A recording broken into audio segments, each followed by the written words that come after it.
আজকে আপনি যদি লিডার হতে চান, আপনি যদি নেতা হতে চান, তো আপনার মধ্যে 100% সততা এবং ন্যায়পরায়ণতা থাকতে হবে। এটা না থাকলে আপনি নেতৃত্ব প্রদান করতে ব্যর্থ।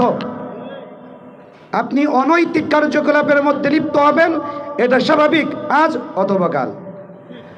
এই জন্য সততা ন্যায়পরায়ণতা আসার ক্ষেত্রেই আল্লাহ তাআলা বলছেন, ইয়া আইয়ুহাল্লাযীনা আমানুত্তাকুল্লাহা ওয়া কুনু মা'আস সাদিকিন। সত্যবাদীদের সান্নিধ্যে যাওয়া এই সততা অর্জনের একটা নামান্তর। দেখেন, যদি আপনি জমিনের মধ্যে ইসলাম যদি প্রতিষ্ঠিত করতে চান, তাহলে আপনাকে প্রথম যে জিনিসটা করতে হবে, যে ইসলাম বিরোধী যে জিনিসগুলা, অর্থাৎ কাফের যেইগুলা, এই কুফুরিকে আপনাকে বাতিল বলে আখ্যায়িত করতে হবে নিজের ভিতর থেকে। এই জন্য ইব্রাহিম আলাইহিস সালাতু ওয়াস সালাম রাষ্ট্রের বিরুদ্ধে গিয়ে একাই ঘোষণা করেছেন, কাফারনা বিকুম, আমি তোমাদের কাফের। তার মানে যারা কাফের ছিল তৎকালীন সময়, যারা মূর্তি পূজারী ছিল, তাদের বিরুদ্ধে ইব্রাহিম পয়গম্বর নিজে বলছেন, আমি কাফের তোমাদের ব্যাপারে। এই জন্য আল্লাহ তাআলা কোরআনুল কারীমের মধ্যেও বলেন, ওয়ামাই ইয়াকফুর বিত্তাগুত ওয়া ইউমিন বিল্লাহ। আপনি যদি প্রকৃত ঈমানদার হতে চান, প্রথম আপনাকে তাগুতের কাফের হতে হবে।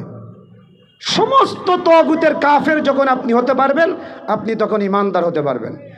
সেই ক্ষেত্রে আপনি যদি রাষ্ট্রের মধ্যে ইসলামী হুকুমত প্রতিষ্ঠিত করতে চান, তাহলে রাষ্ট্রের ভিতরে যে তাগুত শক্তিগুলো আসে, এর ব্যাপারে আপনাকে সচেতন থাকতে হবে।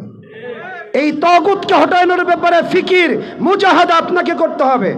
আর এটার যে জিনিসটা প্রথম আমাদের লক্ষণীয়, যে আপনি আজকে আওয়ামী লীগ সরকার চলে গেল, আগামীতে আরেকজন আসবে, তাকে ভালো লাগছে না, হটাও একে, সেকে ফেলে দেওয়া হলো, পরের দিন আরেকটা আসবে, তার কয়েকদিন পর আপনি বলবেন না এটাও ভালো লাগে না, এটাও ফেলো। এটা করে কোনো লাভ নাই। মূলত তাগুত শক্তি যেটা, সেটা হচ্ছে ধর্মনিরপেক্ষতা আর সেকুলারিজম আর গণতন্ত্র। যতদিন এই বাংলার জমিনে থাকবে, ততদিন বাংলাদেশ ইসলামী হুকুমত কায়েম হতে পারে না। সুতরাং এই সিস্টেমকে আপনাকে পরিবর্তন করতে হবে। আপনি সিস্টেম যতদিন পরিবর্তন না করতে পারবেন, আজকে আওয়ামী লীগ সরকার গেছে, আগামী তার একজন আসবে, সেও এই সিস্টেমের মধ্যে ফেলেই আমাদের উপরে জুলুম নির্যাতন করবে। সিস্টেম পরিবর্তন করতে গেলে আপনি লিডার হবেন সততা ন্যায়পরায়ণতার ভিত্তিতে। আল্লাহ তাআলা আমাদেরকে অন্তত ন্যায়পরায়ণতা এবং সততার সাথে যেন আমরা নেতৃত্ব প্রদান করতে পারি, আল্লাহ পাক তৌফিক দান করুন। সকলেই বলি আমিন। ওয়া আখিরু দাওয়ানা আলহামদুলিল্লাহি রাব্বিল আলামিন।